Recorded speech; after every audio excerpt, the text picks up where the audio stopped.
Assalamualaikum warahmatullahi wabarakatuh. Pada video-video sebelumnya telah dibahas mengenai apa saja unsur-unsur tata letak dan bagaimana menuangkan unsur-unsur tersebut menjadi sebuah tata letak atau layout. Agar suatu layout berkualitas, perlu untuk mempertimbangkan prinsip-prinsip desain. Pada materi ini kita akan belajar tentang cara menerapkan prinsip tata letak dalam sebuah desain. Menurut Robin Williams, dalam bukunya The Non-Designer's Design Book, prinsip tata letak dibagi menjadi 4, yakni kontras, perulangan, peletakan, dan kesatuan.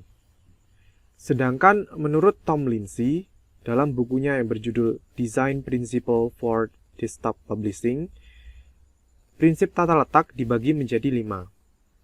Yang pertama proporsi, kedua keseimbangan, yang ketiga kontras, yang keempat irama, dan yang kelima kesatuan.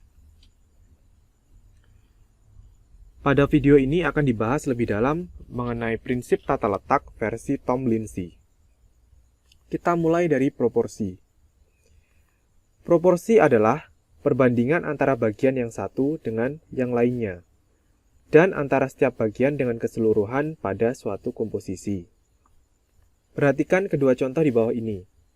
Kedua gambar tersebut sama-sama menampilkan botol, gelas, dan piring. Namun bila ditinjau dari proporsionalitas, gambar di sebelah kiri lebih proporsional secara komposisi, karena apa dan bagaimana bentuk ketiga objek tersebut dapat terlihat dengan jelas. Berbeda dengan gambar sebelah kanan, objek piring ditampilkan dengan sangat besar dan menutupi bagian objek yang ada di belakangnya, sehingga sulit dikenali objek apa sebenarnya yang ada di belakang piring tersebut. Begitu juga dengan contoh orang pada gambar kedua. Bagian sebelah kiri lebih proporsional karena pada kenyataannya ukuran kepala lebih besar daripada badan.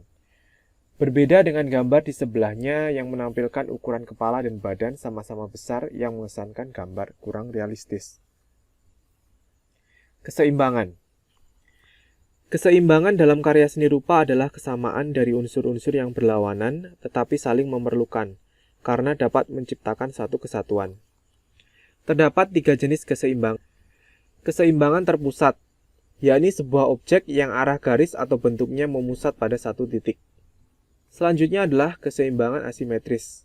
Meskipun tarikan garis dan titik pewarnaan tidak sama antar gambar kiri dan kanan, namun pola garis atau motif dan pewarnaan yang digunakan sama, sehingga masih dikatakan kedua objek tersebut seimbang.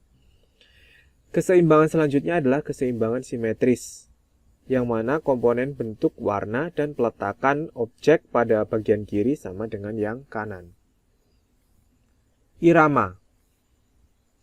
Irama dalam seni rupa adalah kesan gerak yang timbul dari unsur-unsur seni rupa dalam sebuah komposisi.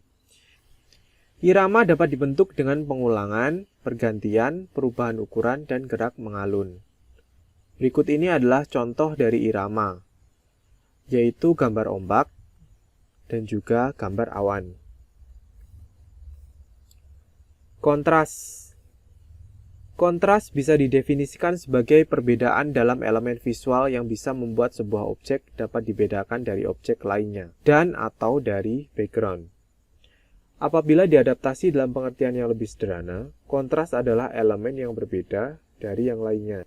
Contoh-contoh dari kontras yakni yang pertama kontras warna,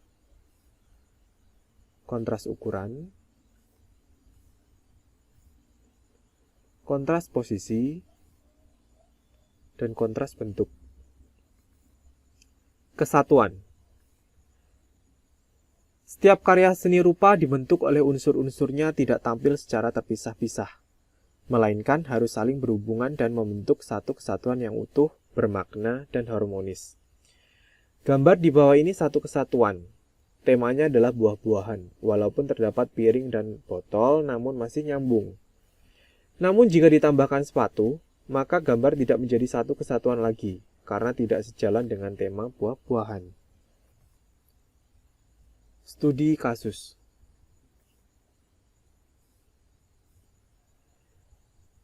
Berikut ini adalah gambar kartu ucapan Hari Raya Idul Fitri. Kita akan coba membreakdown satu persatu prinsip-prinsip tata letak yang digunakan. Yang pertama dari proporsi.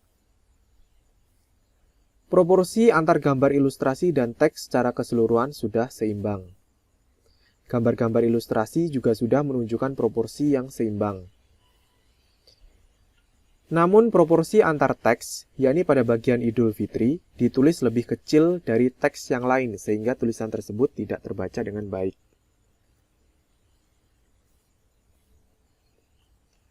Lalu dari sisi keseimbangan, porsi area ilustrasi dan area teks hampir sama, sehingga bisa dikatakan bahwa gambar tersebut sudah seimbang. Aspek berikutnya adalah irama. Irama pada gambar ditunjukkan pada kalimat maafkanlah lahir maupun batin, yang ditampilkan dalam bentuk gelombang. Mata pembaca dipaksa bergerak mengikuti bentuk irama atau gelombang tersebut ketika membaca teks. Kontras. Yang pertama dari sisi kontras warna. Teks Idul Fitri berwarna hitam, sementara background di belakangnya berwarna gelap, sehingga teks tersebut sulit dibaca. Kontras posisi dan kontras ukuran sudah sama seperti pada aspek proporsional. Kontras bentuk, beragam bentuk sudah ditampilkan, misalnya masjid, manusia, teks, dan lain sebagainya. Dari prinsip kesatuan, perpaduan gambar ilustrasi terlihat kurang menyatu dengan adanya gambar bunga di samping bingkai foto. Walaupun hanya bertindak sebagai aksen atau ornamen, sebaiknya gambar bunga diganti dengan gambar yang masih memiliki kaitan tema gambar, yakni suasana lebaran. Misalnya gambar ketupat, beduk, dan lain sebagainya. Sekian materi kali ini, terima kasih atas perhatiannya, selamat belajar, saya akhiri, wassalamualaikum warahmatullahi wabarakatuh.